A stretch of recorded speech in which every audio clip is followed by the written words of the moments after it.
माननीय सदस्य श्री असादुद्दीन ओवैसी जी।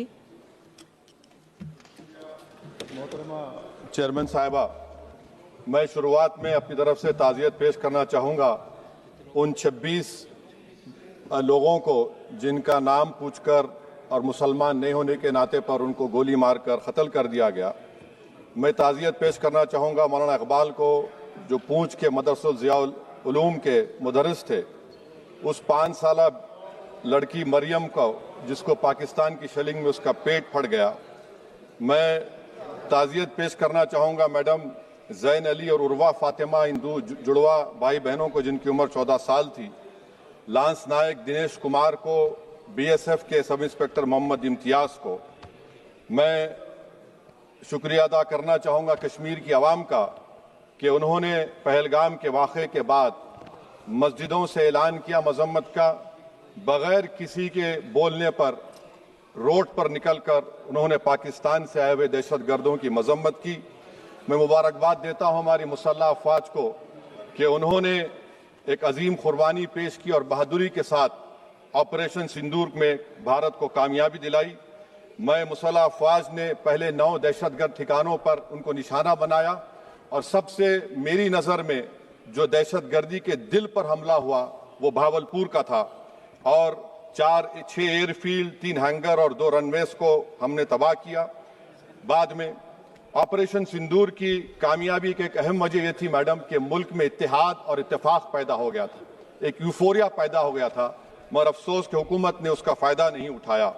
मैं आज भी कह रहा हूं, जिम्मेदारी के साथ कह रहा हूं कि पाकिस्तानी फौज, पाकिस्तान की ISI, पाकिस्तान का डीप स्टेट, उनका हयाती मकसद ये है कि हमेशा भारत को कमज़ोर किया जाए और अगर हमको इन ताकतों को कमज़ोर करना है तो देश में इत्तेहाद और इत्तेफाक को बरकरार रखना पड़ेगा।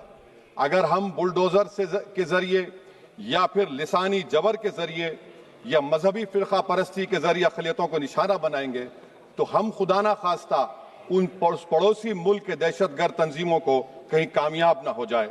मैडम, मैं आपके सामने ये भी कहना चाहूँगा कि इत्तेहाद और इत्तेफाक इस मुल्क में जब मजबूत होगा तो हमको बैनुल अक़वामी सतह पर दिखाने की ज़रूरत नहीं पड़ेगी।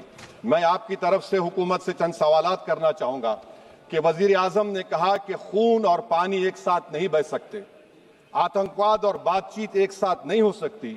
तो मेरा सवाल आपके ज़रिए से वज़ीर आज़म और हुकूमत से ये है, फिर जिन इंसानों को बैसारा की वादी में मारा गया था, क्या आपका ज़मीर इस बात की इजाज़त देता है कि आप ट्रेड बंद कर दिए, पाकिस्तान का एयरक्राफ्ट हमारे एयर स्पेस में नहीं आ सकता, उनकी कश्ती हमारे पानी में नहीं आ सकती, ट्रेड खत्म हो चुका है डायरेक्ट इनडायरेक्टेड, आपका ज़मीर जिंदा क्यों नहीं है? किस सूरत से आप पाकिस्तान से क्रिकेट मैच खेलेंगे जब हम पानी नहीं दे रहे हैं? 80% पानी पाकिस्तान का हम रोक रहे हैं, ये कहकर के पानी और खून नहीं बहेगा, आप क्रिकेट मैच खेलेंगे? मैडम, मेरा जमीर तो गवारा नहीं करता कि मैं उस मैच को देखूंगा। क्या इस हुकूमत में इतनी हिम्मत है कि उन 25 मरने वालों को फोन करके कहे कि देखो हमने ऑपरेशन सिंदूर में बदला ले लिया, अब तुम पाकिस्तान का मैच देखो? बड़ी अफसोस की बात है मैडम, अकाउंटेबिलिटी किस पर है? पहलगाम किसने किया? 7.5 लाख हमारी फौज और सेंट्रल पैरामिलिट्री फोर्स है, ये कहां से 4 चूहे घुसकर हमारे भारत के नागरिक को मारे? अकाउंटेबिलिटी किस पर फिक्स होगी? LG पर फिक्स होगी तो LG को बरतरफ करिए, IB पर आती है तो एक्शन लीजिए, पुलिस पर आती है तो एक्शन लीजिए, मगर आप ये समझ रहे हैं कि ऑपरेशन कर दिया और हम खामोश लोग भूल जाएंगे। अकाउंटेबिलिटी फिक्स करना पड़ेगा। मैडम, डिटरेंस आपकी क्या है? आपने सर्जिकल स्ट्राइक किया, आपने बालाकोट किया, फिर ये पहलगाम हुआ, तो आपकी डिटरेंस की पॉलिसी नाकाम साबित हुई, कश्मीर की पॉलिसी नाकाम साबित हुई, 370 हटा दिया आपने एक रियासत को यूटी बना दिया और उसके बावजूद भी दहशतगर्द वहां पर पहुंच गए। तो और अफसोस मुझे इस बात का होता है मैडम कि पाकिस्तान को हम जानते हैं, पाकिस्तान और इजराइल इस पूरी दुनिया में एक फेल्ड स्टेट है और पाकिस्तान के आर्मी चीफ को, जिससे हमारे स्ट्रेटेजिक रिलेशनशिप है, जिसको अपना दोस्त कहते हैं, उस देश का प्रेसिडेंट उस शख्स को बुलाकर खाना खिलाता है अपने साथ जिसके भाषण से हमारे लोग मारे गए थे। तो क्या आपकी खारजा पॉलिसी कामयाब हुई? आप देख लीजिए। अच्छा, हमारे देश में एक ऐसी तंजीम है जिसका वजूद नफरत की बुनियाद पर और मजहबी अज़वियत को फैलाने के लिए बनाया गया। उनको तकलीफ है सेकुलरिज्म से, सोशलिज्म से, मगर हमारे संविधान के प्रियम्बल में लफ्ज सॉवरेन है। सॉवरेन का मतलब यह है कि हम खुद मुख्तार हैं, हम हाकिम आला हैं, हम अपने मुल्क के मुकद्दर का फैसला करेंगे। एक गोरा व्हाइट हाउस में बैठकर भारत की सीज फायर का ऐलान करेगा, यह आपका नेशनलिज्म है। अफसोस होता है मुझे सर। मैडम मैं आपसे पूछना चाह रहा हूं कि अगर एक चचा सैम ऐलान कर रहे हैं तो हमारी फौज पर क्या असर पड़ा होगा, हमारे उन पायलटों पर क्या असर पड़ेगा जो नहीं मालूम कितनी ऊपर आसमानों पर भारत की हिफाजत कर रहे हैं। वो नेवी का सिपाही जो समंदर में खड़ा हुआ है, उसको यह नहीं मालूम हो रहा है कि मेरा प्रधानमंत्री ऐलान नहीं किया, एक गोरे ने ऐलान किया। बड़ा ये आपके कैसा होगा ये। मैडम मेरा सवाल हुकूमत से यह भी है कि हम कोई एडवर्सेरियल कंट्री नहीं है अमेरिका के लिए, हम दोस्त हैं, स्ट्रेटेजिक रिलेशनशिप है। क्या क्या एग्रीमेंट हमने साइन नहीं किया, तो क्या ये दोस्ती निभा रहे हैं? मैडम मैं हिस्टोरिकल एग्जांपल दे रहा हूं, क्रुश्चेव और टीटो। क्रुश्चेव ने दबाव डाला, टीटो ने कहा मैं नहीं मानता, मैं नैम ज्वाइन करूंगा। मैडम फ्रांस और यूएसए, डिगोल को जब यूएसए ने दबाव डाला तो डिगोल ने कहा कि तुम दोस्त हो मगर हमारी खारिजा पॉलिसी आजाद ना है। मैडम वहीं पर आप देखिए गुजराल साहब, जिसको कहते सबसे कमजोर थे, वजीर आजम थे, उन्होंने बहादुरी का मजारा किया, रिफूलिंग करने नहीं दिया। वियतनाम 20 साल यूएसए से लड़ा मगर झुका नहीं, और हम उनको बोल भी नहीं पा रहे, हम तो कोई दुश्मन मुल्क तो नहीं है अमेरिका के, ये आपको समझने की जरूरत है। और मैडम यहां पर वजीर खारजा ने कहा वो चीन गए, डिप्टी चीफ ऑफ स्टाफ ने कहा कि चीन के इक्विपमेंट एक लाइव लैब था हमारे उनके लिए। क्या आपने कहा चीन को कि तुमने क्यों दिया पाकिस्तान को हथियार? आप नहीं कहे। और मैडम आप जानते हैं कि रक्षा मंत्री ने कहा कि स्विफ्ट एंड प्रोपोर्शनेट, तो फिर जो इंडोनेशिया मिलिट्री अटैचे ने कहा कि हमको कहा गया मत मारो, हम सेल्फ डिफेंस में भी नहीं मार सकते थे पाकिस्तान को।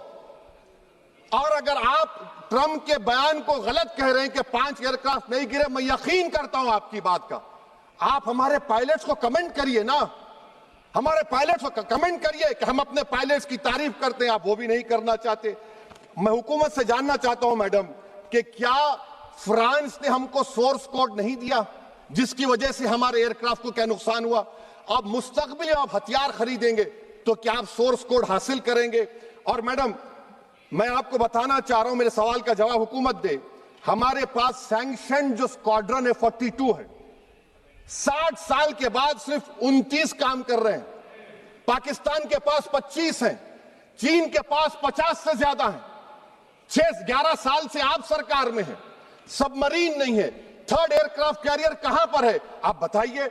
और मैडम FATF में लाना पड़ेगा आपको, अगर आप विश्व गुरु हैं तो हम आपको चैलेंज कर रहे हैं, आप G7 के कंट्रीज को, GCC को और चचा सैम को राजी कराइए कि पाकिस्तान को, मैडम खत्म कर रहा हूं, FATF में दोबारा लाया जाए।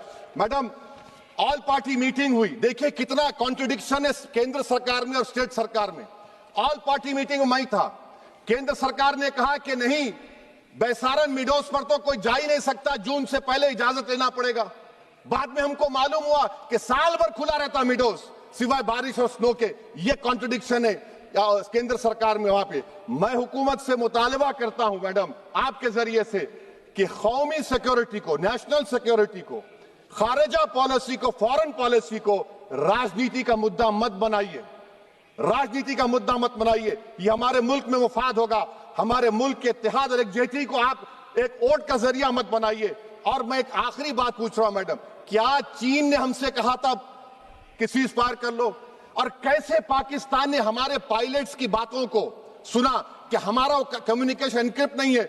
मैडम आखिर में मैं अपने शेर से इस अपनी बात को खत्म करूंगा कि अपने ही हाथों से सर अपना कटाना है हमें, मादर हिंद पे भेंट चढ़ाना है हमें, किस तरह मरते हैं एहरार वतन भारत पर, ये तमाशा है जो दुनिया को दिखाना है हमें।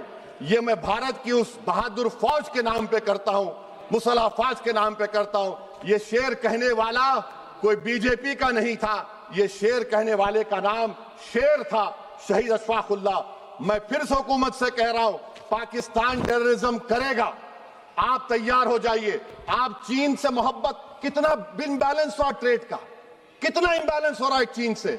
अच्छा, जब गलवान हुआ उस वक्त भी ट्रंप ने कहा था कि मैं बात करूंगा, हमने कहा नहीं बात करेंगे, जरूरत नहीं है।